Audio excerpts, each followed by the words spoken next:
Hi everyone, welcome back to the channel. I recently bought some new decks and I'm about to cleanse them. I decided to film it and make the video for anyone who may be wondering about this process. First, do you even need to cleanse your decks? Well, that depends. There are no rules here. Some readers ascribe no spiritual or energetic aspects to their readings. They see the cards as psychological and self-help tools through which they use the archetypes or imagery to frame helpful discussions and to shift perspectives in thinking. Other people use tarot and oracle decks to inspire their artistic pursuits, like pulling cards to flesh out a plot line for a novel.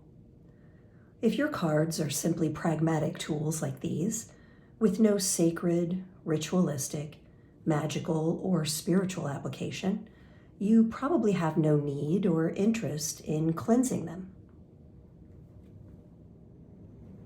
However, if you use your cards for divination, spiritual insight, rituals, spell work, past life readings, connections with the divine, or your guides, ancestors, or even your higher self, I recommend periodic cleansing. I use the term cleansing to refer to the removal of energetic buildup. More specifically, undesirable energetic buildup. This should not be confused with the term cleaning, which refers to removing physical dust, dirt, or other materials that have soiled an object. If your deck ever gets dirty, by all means, clean it carefully. This video is about cleansing. The decks I have here are brand new. They do not need to be cleaned, but I do want to cleanse them in order to remove the old energetic buildup that they have picked up before arriving here in my home. They've been lots of places, from printers to factories to warehouses and stores. And in many of those places, the focus was to make a profit. And think of all the different hands that may have touched them. So understandably, I would like a clean slate before I start working with them. You might also want to cleanse a deck if you have used it many times and feel that it needs refreshed, if someone else has handled it, or if you notice your readings have been off or it has become difficult to connect with that particular deck. So there are many different ways to cleanse a deck. I doubt that I'm going to show you anything brand new that's never been said or done before in this video, but I do still hope that it's somewhat helpful. Sometimes it's just nice to see the process. So many people bag up their decks and they will place them into a bowl of salt. So I have some rosemary salt here that I made some time ago, and I made it with amethyst, and that's in there as well, though I can't see where it is right now, but trust me, it's in there.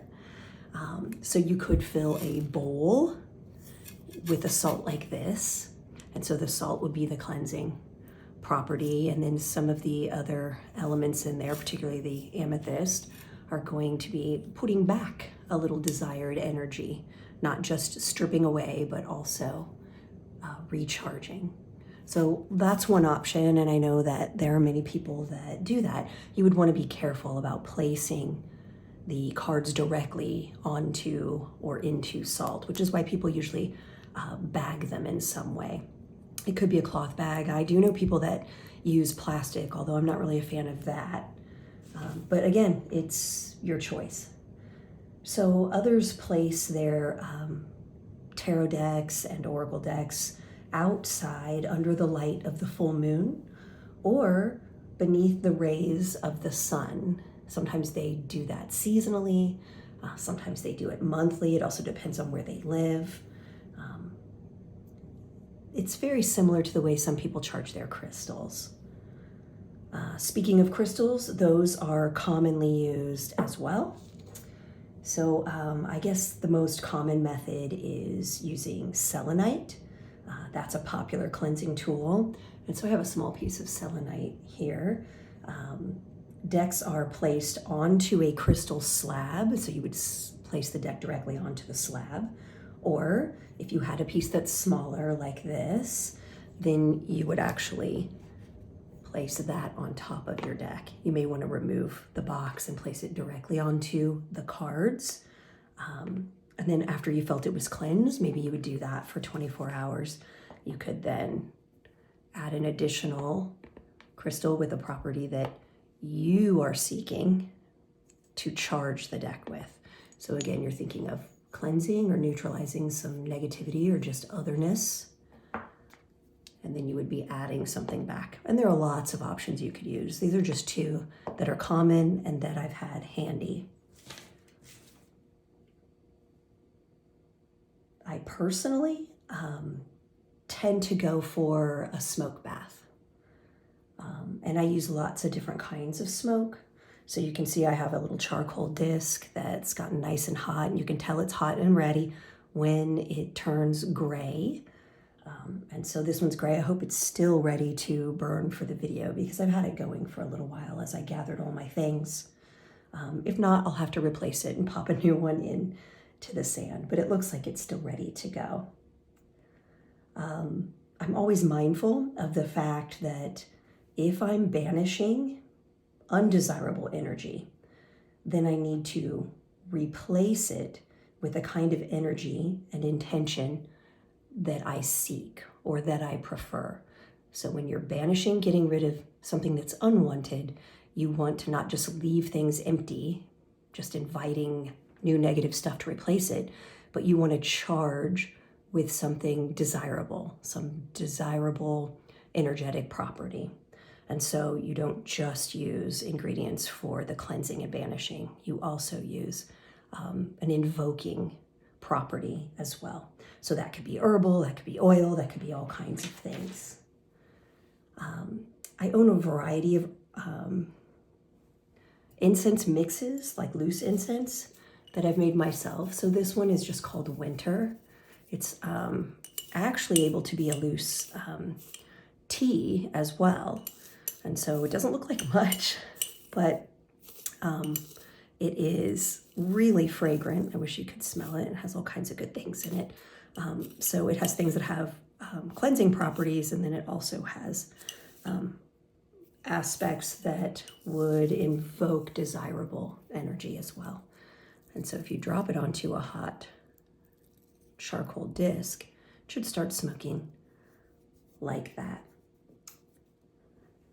Now, while I'm always interested in historic traditions, what has traditionally been done or historically been done, really in all aspects of my practice, cleansing is just, one example. I have come to value more and more, especially as I get older, the process of establishing my own traditions. So to me, smoke in and of itself is cleansing, whatever kind of smoke it is. And I have used all kinds. And so then the other plants or things that I use in a loose incense blend like this one might be carefully chosen just for what I'm trying to invoke, what I'm trying to add, or what I'm trying to charge the deck with. So carefully choosing additional plants, woods, resins to add to the smoke or to enhance the intention allows really endless possibilities. You can get very creative when it comes to creating a unique smoke bath. And I found that no two are ever the same. So I think everyone knows about using sticks like this. And of course, sage is one of the most common and also misunderstood and overly used sticks for smoke cleansing. But this one is actually loose cedar leaves. And I'm not going to use it in this form but I had this stick out and lots of the little dried bits of leaf actually have fallen off of it. And so I'm just adding that to what I'm doing today. So I'm going to get the smoke going a little bit more. And then I'll show you how I just quickly cleanse a deck. All right, there we go. Sometimes you can pile it on a little too thick and it smothers things. You always want air to circulate and get in and around your heat source to get a good smoke. So I usually start with the box if I'm going to keep it, and keep it in the box if the box is made pretty well, since that's going to be the place that it's stored. And that was handled even more than the cards themselves. I usually start by just making sure that the smoke gets in and around it. If it comes with a book, I'll actually flash that through there as well, since that's probably staying inside the box too. And it doesn't take much.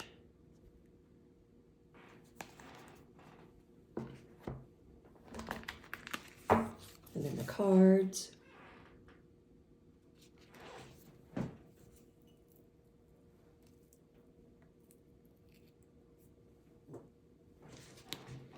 And I tend to just fan them out.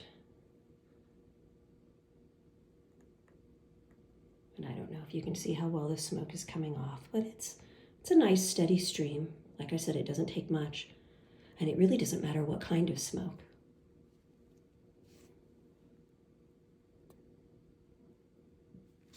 And then I'll flip it.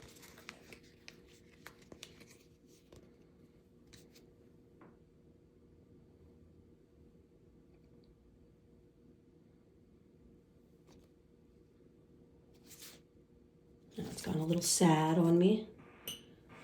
I'm gonna just add a little bit more. Sometimes it just needs to be relocated.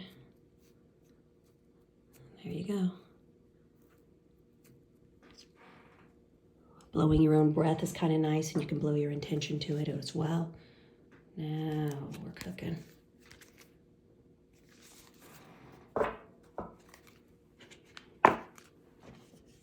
Now, if you weren't satisfied that your smoke source was enough and you wanted to give it just another layer of intention and invocation, I often use something a little more liquid, but you have to be careful. You don't want to damage your cards or soak them or anything like that. So some examples would be, I think I did a long time ago, a video about the full moon energy spray, and it might still be on the channel. Really simple. So you can actually do a little mist in the area right above. And I just kind of wave the deck right through it. So that would be one option. So there, we did that for the deck itself.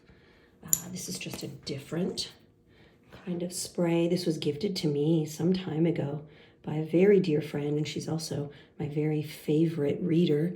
So hey Tamara, if you're watching this video, I'm thinking of you right now. I think this was maybe the very first Yule gift that you ever gave me.